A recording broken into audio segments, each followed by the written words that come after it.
ఓం నమో ఐం హ్రీం శ్రీం అదృష్ట మహాలక్ష్మి నమః. ఈరోజు చాలా శుభదినం, చాలా సంతోషంగా ఉంది.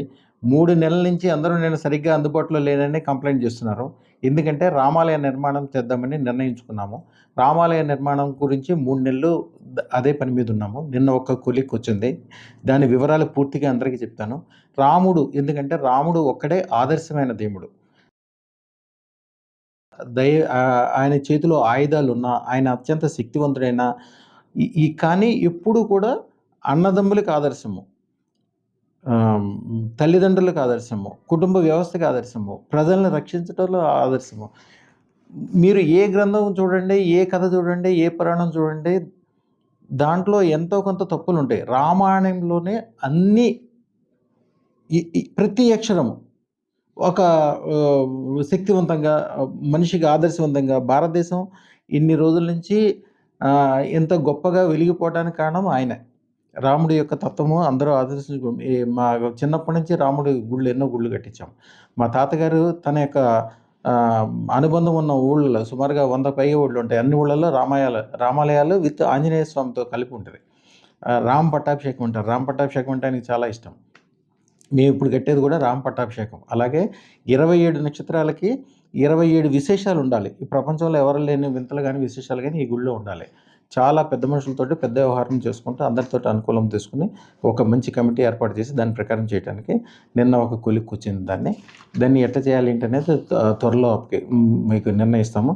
ఈలోగా ఒక 5 నెలల పాటు కంటిన్యూస్గా హోమం చేయడానికి నిర్ణయించుకున్నాము. హోమం చేస్తే ఆ శక్తి యాక్చువల్గా రామ అనే శబ్దమే శక్తివంతమైనది.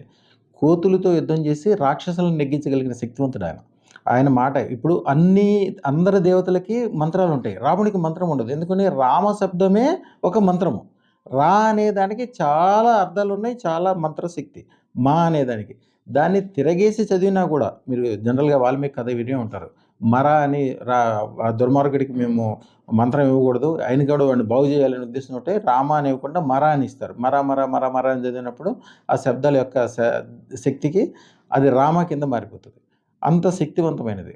అలాగే రాముడికి 70 మంత్రాలు ఉంటాయి. ఈ 70 మంత్రాలు రాముడి యొక్క శక్తి గొప్పది కాబట్టి రామ అనే శబ్దంలోనే పాజిటివ్ ఉంది కాబట్టి ఇక వేరే ఎవరో దాని గురించి చెప్పరు. రాబోయే కాలంలో రాముడి గురించి 70 మంత్రాలు వివరంగా చెప్తాను. స్టార్టింగ్లో రోజుకి 5 మంత్రాలు చొప్పున చెప్తాను. మీకు కావాల్సినప్పుడు కావాల్సిన విధంగా వాడుకోవచ్చు. తర్వాత రామ శబ్దానికి సంబంధించిన కొన్ని కార్యక్రమాలు అందరికీ పట్టాభిషేకం ఫోటోలు పంపించడము, మీకు దగ్గరలో ఉండే ప్రతి గుడికి రాముడికి సంబంధించిన విషయాలు పంపించడము. అట్లాగే ఆదర్శ పురుషుడు ఆయన ఆదర్శాలకు సంబంధించింది ఒక సీరియల్ కూడా తయారవుతుంది, రామాయణం అని. అలాగే ఒక సినిమా కూడా వస్తుంది, దాని పేరు కూడా రామాయణమే. ఇప్పుడు మనం కట్టే గుడి పేరు రామ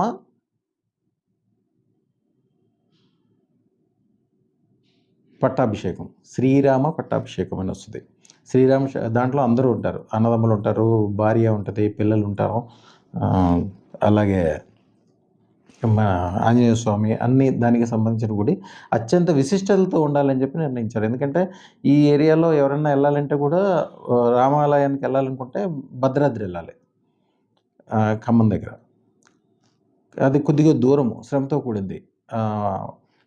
హైదరాబాద్కి దగ్గరలో విశిష్టమైన ఆలయం ఉండాలి రాముడికి సంబంధించింది. అదే ఆ నిర్ణయం తీసుకున్నాం. చాలా చాలా గొప్పగా తయారు కాబోతుంది.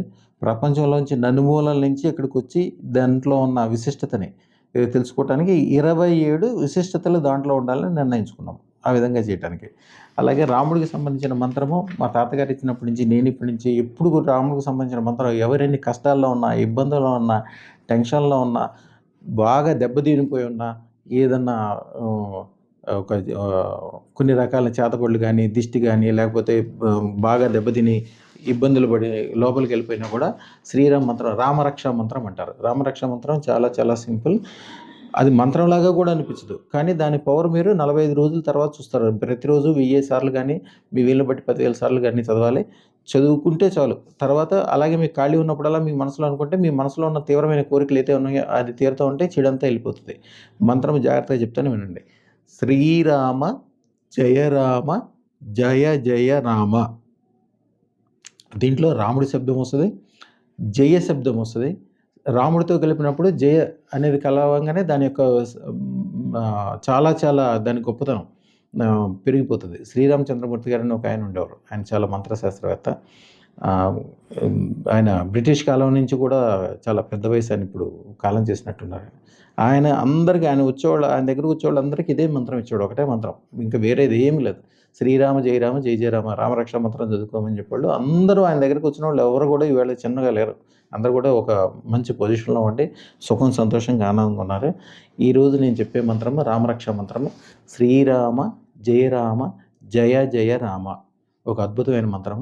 రామునికి పెద్ద ప్రసాదాలు కూడా